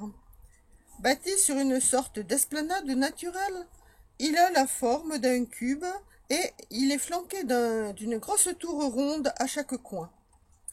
Les deux façades, exposées au sud et à l'ouest, sont enguirlandées de glycines et de rosiers grimpants. Celles du nord et de l'est sont couvertes de lierres dont les troncs gros, comme le corps d'un homme, attestent la vétusté. Un vaste parc l'entoure, et il est planté de vieux arbres que ni la serpe ni la hache n'ont jamais touchés. et il est arrosé de belles eaux limpides qui font ses gazons toujours verts. C'est ce vieux manoir de Milligan Park que nous habitons en famille, ma mère, mon frère, ma femme et moi. Depuis 6 mois que nous y sommes installés, j'ai passé bien des heures occupées à écrire. Ce ne sont point les chartes ni les papiers de famille que je consulte laborieusement, c'est le livre de mes souvenirs que je feuillette et mets en ordre. Nous allons baptiser notre premier enfant, notre fils, le petit Mathia, et à l'occasion de ce baptême qui va réunir tous ceux qui ont été mes amis des mauvais jours, je veux offrir à chacun d'eux un récit des aventures auxquelles ils ont été mêlés, comme un témoignage de gratitude pour le secours qu'ils m'ont donné ou l'affection qu'ils ont eue pour le pauvre enfant perdu. Cette réunion est une réunion surprise que je leur fais et que je fais aussi à ma femme, qui va voir son père, sa sœur, ses frères, sa tante, qu'elle n'attend pas. Seule ma mère et mon frère sont dans le secret. Si aucune complication n'entrave nos combinaisons, tous se logeront ce soir sous mon toit et j'aurai la joie de les voir autour de ma table. Un seul manquera à cette fête, car si grande que soit la puissance de la fortune, elle ne peut pas rendre la vie à ceux qui ne sont plus. Pauvre cher vieux maître, comme j'aurais été heureux d'assurer votre repos. Vous auriez déposé la peau de mouton et la veste de velours, vous n'auriez plus répété en avant mes enfants. Une vieillesse honorée vous eût permis de relever votre belle tête blanche et de reprendre votre nom, Vitalis. Le vieux vagabond fut redevenu Carlo Balzani, le célèbre chanteur. Mais ce que la mort impitoyable ne m'a pas permis pour vous, je l'ai fait, au moins pour votre mémoire, et à Paris, dans le cimetière Montparnasse. Ce nom de Carlo Balzani, inscrit sur la tombe que ma mère vous a élevée, rappelle votre gloire à ceux qui vous ont applaudi. Je ne vous ai point oublié, je ne vous oublierai jamais, soyez-en sûrs, si dans cette existence périleuse d'un enfant perdu, je n'ai pas trébuché, je ne suis pas tombé, c'est à vous que je le dois, à vos leçons, à vos exemples. Ô mon vieux maître, et dans toute fête, votre place sera pieusement réservée. Mais voici ma mère qui s'avance dans la galerie des portraits. Je la vois aujourd'hui, telle qu'elle m'est apparue pour la première fois sous la véranda du Cygne, avec son air noble, si rempli de douceur et de bonté. Seul le voile de mélancolie, alors continuellement baissé sur son visage, s'est effacé. Elle s'appuie sur le bras d'Arthur, car maintenant ce n'est plus la mère qui soutient son fils débile et chancelant, c'est le fils devenu un beau et vigoureux jeune homme qui, avec une affectueuse sollicitude, offre son bras à sa mère. Ainsi, contrairement au pronostic de notre oncle, M. James Milligan, le miracle s'est accompli, Arthur a vécu et il vivra. À quelque distance derrière eux, je vois venir une vieille femme vêtue comme une paysanne française et portant sur ses bras un tout petit enfant enveloppé dans une pelisse blanche. La vieille paysanne, c'est Mère Barberin, et l'enfant, c'est le mien. C'est mon fils, le petit Mathia. Après avoir retrouvé ma mère, j'avais voulu que Mère Barberin restât près de nous, mais elle n'avait pas accepté. Non, m'avait-elle dit, mon petit Rémi, ma place n'est pas chez ta mère en ce moment. Tu vas avoir à travailler pour t'instruire et pour devenir un vrai monsieur par l'éducation, comme tu en es un par la naissance. Que ferais-je auprès de toi? Laisse-moi retourner à Chavanon. Mais tu vas grandir, tu te marieras, tu auras des enfants. Alors, si tu le veux. Et si je suis encore en vie, je reviendrai près de toi pour élever tes enfants. Je serai vieille, mais la vieillesse n'empêche pas de bien soigner un enfant, et ce n'est pas moi. Tu peux en être certain qui me le laisserait voler comme on t'a volé toi-même. Il a été fait, comme Mère Barberin désirait. Peu de temps avant la naissance de notre enfant, on est allé la chercher à Chavanon, et elle a tout quitté, son village, ses habitudes, ses amis, la vache issue de la nôtre, pour venir en Angleterre près de nous.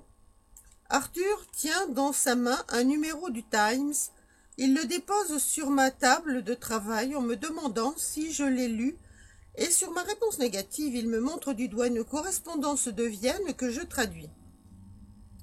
Vous aurez prochainement à Londres la visite de Mattia. Malgré le succès prodigieux qui a accueilli la série de ses concerts, ici, il nous quitte, appelé en Angleterre par des engagements auxquels il ne peut manquer. Je vous ai déjà parlé de ces concerts. Ils ont produit la plus vive sensation, autant par la puissance que par l'originalité du virtuose, que par le talent du compositeur. Vous pouvez dire en un mot, Mattia est le Chopin du violon. Je n'ai pas besoin de cet article pour savoir que le petit musicien des rues, mon camarade et mon élève, est devenu un grand artiste. Quand nous travaillions ensemble sous la direction de notre précepteur, lui, Arthur et moi, il faisait peu de progrès en latin et en grec, mais il en faisait de tels en musique, avec les maîtres, que ma mère lui donnait, qu'il n'était pas difficile de deviner que la prédiction d'Espinassou, le perruquier musicien de Mende, se réaliserait. Cependant, cette correspondance de Vienne me remplit d'une joie orgueilleuse. Mattia n'était-il pas un autre moi-même, mon camarade, mon ami, mon frère? Ses triomphes sont les miens, comme mon bonheur est le sien. À ce moment, un domestique me remet une dépêche télégraphique qu'on vient d'apporter. C'est peut-être la traversée la plus courte, mais ce n'est pas la plus agréable. En est-il d'agréable d'ailleurs? J'ai pris Christina. En passant à Paris, nous arriverons à Jacquefort à 4h10, 10 minutes. J'en envoie une voiture au-devant de nous. Mattia. En parlant de Christina, j'avais regardé Arthur, mais il avait détourné les yeux. Ce fut seulement quand je fus arrivé à la fin de la dépêche qu'il les releva. « J'ai envie d'aller moi-même à Jacquefort, dit-il. C'est une excellente idée. » Sans répondre, il sortit vivement. Alors, je me tournai vers ma mère. « Vous voyez, lui dis-je, qu'Arthur ne cache pas son empressement. Cela est significatif, très significatif. » Il me sembla qu'il y avait dans le ton de ces deux mots comme une nuance de mécontentement. Alors, me levant, je vins m'asseoir près de ma mère et, lui prenant les deux mains que je baisais, « Chère maman, lui dis-je en français, qui était la langue dont je me servais toujours quand je voulais lui parler tendrement. Chère maman, il ne faut pas être peiné parce qu'Arthur aime Christina. Est-ce que mon exemple ne montre pas qu'on peut être sérieux, heureux, aussi heureux que possible, sans la naissance et la richesse, dans les femmes, la femme qu'on aime? Ne veux-tu pas qu'Arthur soit heureux comme moi? La faiblesse que tu as eue pour moi parce que tu ne peux rien refuser à l'enfant que tu as pleuré pendant 13 ans, ne l'aurais-tu pas pour tout ton autre fils? » Elle me passa la main sur le front et m'embrassant. « Oh, le bon enfant, dit-elle, le bon frère, quel trésor d'affection il y a en toi. C'est que j'ai fait des économies autrefois, mais ce n'est pas de moi qu'il s'agit, c'est d'Arthur. C'est, dis-moi un peu, où il trouvera une femme plus charmante que Christina. N'est-elle pas une merveille de beauté italienne? Et l'éducation qu'elle a reçue depuis que nous sommes allés la chercher à Lucca ne lui permettent-elles pas de tenir sa place dans la société la plus exigeante? Arthur t'a-t-il parlé de ses sentiments, de ses désirs? Oui, chère maman, dis-je en souriant, il s'est adressé à moi comme au chef de la famille. Et le chef de la famille a promis de l'appuyer. Ma mère m'interrompit. Voici ta femme, dit-elle, nous parlerons d'Arthur plus tard. Ma femme, vous l'avez deviné, et il n'est pas besoin que je le dise, n'est-ce pas? Ma femme, c'est la petite fille aux yeux étonnés, au visage parlant que vous connaissez, c'est Lise, la petite Lise fine, légère, aérienne. Lise n'est plus muette, mais elle a par bonheur conservé sa finesse et sa légèreté qui donnent à sa beauté quelque chose de céleste. Lise n'a point quitté ma mère, qui l'a fait élever et instruire sous ses yeux, et elle est devenue une belle jeune fille, la plus belle des jeunes filles, douée pour moi de toutes les qualités et de tous les mérites, de toutes les vertus, puisque je l'aime. J'ai demandé à ma mère de me la donner pour femme, et après une certaine résistance basée sur la différence de conditions, ma mère n'a pas su me la refuser. Et Eh bien, dit Lise, en entrant, que se passe-t-il donc? On se cache de moi? On se parle en cachette? Quel est ce mystère, je vous prie? Nous sourions, mais nous ne lui répondons pas. L'heure a marché et le break que j'ai envoyé à Ferry au-devant de la famille de Lise doit arriver d'un instant à l'autre. Alors, voulant jouer avec cette curiosité, je prends une longue vue, je la tourne sur le chemin par où doit arriver le break et je mets l'œil à l'oculaire. « Quelle lunette !» dis-je du ton de Vitalis, faisant mon boniment. « Elle est vraiment merveilleuse. Avec elle, je passe au-dessus de la mer et je vais jusqu'en France. C'est une coquette maison aux environs de Sceaux que je vois. Un homme aux cheveux blancs, presse 2 femmes qui l'entourent. Allons vite, dit-il, nous manquerons le train, je n'arriverai pas en Angleterre pour le baptême de mon petit-fils. Dame Catherine, hâte-toi un peu, je t'en prie, depuis 10 ans que nous demeurons ensemble. Tu as toujours été en retard. Quoi? Que veux-tu dire, Étiennette? Est-ce que je ne sais pas que Catherine, la meilleure des sœurs, comme toi, Tiennette, est la meilleure des filles? Où trouve-t-on une bonne fille comme toi qui ne se marie pas pour soigner son vieux père? Puis, avant de partir, il donne des instructions pour qu'on soigne ses fleurs pendant son absence. N'oublie pas que j'ai été jardinier, dit-il à son domestique, et que je connais l'ouvrage. Je change la lunette de place comme si je voulais regarder d'un autre côté. Maintenant, dis-je, c'est un vapeur que je vois. À bord est un jeune homme revenant de faire un voyage d'exploration botanique dans la région de l'Amazone. Son nom, Benjamin Aquin, est déjà célèbre. Il n'a qu'un souci, savoir s'il arrivera à temps au Havre pour prendre le bateau de Southampton et rejoindre sa famille à Milligan Park. De nouveau, ma lunette est braquée dans une autre direction et je continue. Non seulement je vois, mais j'entends. Deux hommes sont en wagon, un vieux et un jeune. Comme ce voyage va être intéressant pour nous, dit le vieux. Très intéressant, Magister. Non seulement, mon cher Alexis, tu vas embrasser ta famille, non seulement nous allons serrer la main de Rémi, qui ne nous oublie pas, mais encore nous allons descendre dans les mines du pays de Galles. Quel malheur que Gaspard n'ait pas pu venir. J'allais continuer, mais Lise s'était approchée de moi. « Oh, la douce surprise, dit-elle d'une voix que l'émotion faisait trembler.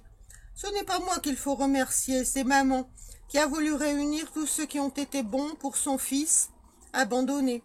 Si tu ne m'avais pas fermé la bouche, tu aurais appris que nous attendons aussi cet excellent Bob et son frère qui commandent toujours l'éclipse. » À ce moment, un roulement de voiture arrive jusqu'à nous, puis, presque aussitôt un second, nous courons à la fenêtre et nous apercevons le break dans lequel Lise reconnaît son père, sa tante Catherine, sa sœur Étiennette, ses frères Alexis et Benjamin.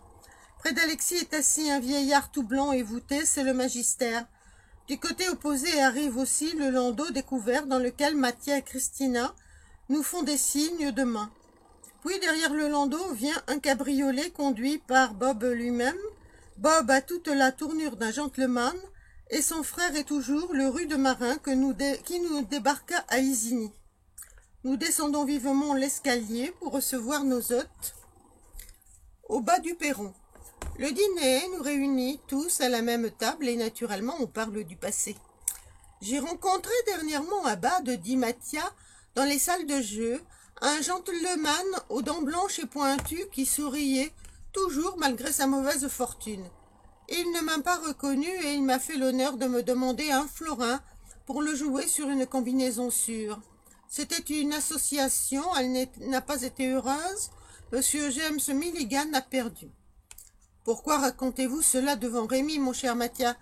dit ma mère. « Il est capable d'envoyer un secours à son oncle. »« Parfaitement, chère maman. »« Alors, où sera l'expiation ?» demanda ma mère. « Dans ce fait que mon oncle, qui a tout sacrifié à la fortune, devra son pain à ceux qui l'a persécuté et dont il a voulu la mort. » J'ai eu des nouvelles de ses complices, dit Bob. « De l'horrible Driscoll ?» demanda Mathia. « Non, de Driscoll lui-même, qui doit être toujours au-delà des mers, mais de la famille des Driscoll. Madame Driscoll est morte et Allen et Ned viennent de se faire condamner à la déportation. Ils rejoindront leur père. La petite Kate soigne son grand-père toujours vivant. Elle habite avec lui la cour du Lion Rouge. Le vieux a de l'argent. Ils ne sont pas malheureux. Si elle est frileuse, dit Mathia en riant, je la plains. Le vieux n'aime pas qu'on approche de sa cheminée. Et dans cette évocation du passé, chacun place son mot. Tous n'avons-nous pas des souvenirs qui nous sont communs et qu'il est doux d'échanger? C'est le lien qui nous unit. Lorsque le dîner est terminé, Mathia s'approche de moi et me prenant à part dans l'embrasure d'une fenêtre, « J'ai une idée, me dit-il, nous n'avons pas fait si souvent de la musique pour des indifférents que nous devrions bien en faire un peu pour ceux que nous aimons. Il n'y a donc pas de plaisir sans musique pour toi. Quand même, partout et toujours de la musique. Souviens-toi de la peur de notre vache. Peux-tu jouer ta chanson napolitaine? Avec joie, car c'est elle qui a rendu la parole à Lise. Et nous prenons nos instruments dans une belle boîte doublée de velours. Mathia atteint un vieux violon qui vaudrait bien 2 francs si nous voulions le vendre. Et moi, je retire de son enveloppe une harpe dont le bois lavé par les pluies a repris sa couleur naturelle. On fait cercle autour de nous, mais à ce moment, un chien Capi se présente. Il est bien vieux, le bon Capi. Il est sourd, mais il a gardé une bonne vue. Du coussin sur lequel il habite, il a reconnu sa harpe, et il arrive en clopinant pour la représentation. Il tient une soucoupe dans sa gueule, il veut faire le tour de l'honorable société, en marchant sur ses pattes de derrière, mais la force lui manque. Alors il s'assied et, saluant gravement la société, il met une patte sur son cœur. Notre chanson chantée, Capi se relève tant bien que mal et fait la quête. Chacun met son offrande dans la soucoupe et Capi, émerveillé de la recette, me l'apporte. C'est la plus belle qu'il ait jamais faite. Il n'y a que des pièces d'or et d'argent, 170 francs. Je l'embrasse sur le nez comme autrefois, quand il me consolait, et ce souvenir des misères de mon enfance me suggère une idée que j'explique aussitôt. Cette somme sera la première mise destinée à fonder une maison de secours et de refuge pour les petits musiciens des rues. Ma mère et moi, nous ferons le reste. Chère madame, dit Mathia, en baisant la main de sa mère, je vous demande une toute petite part dans votre œuvre. Si vous le voulez bien, le produit de mon premier concert à Londres s'ajoutera à la recette de Capi.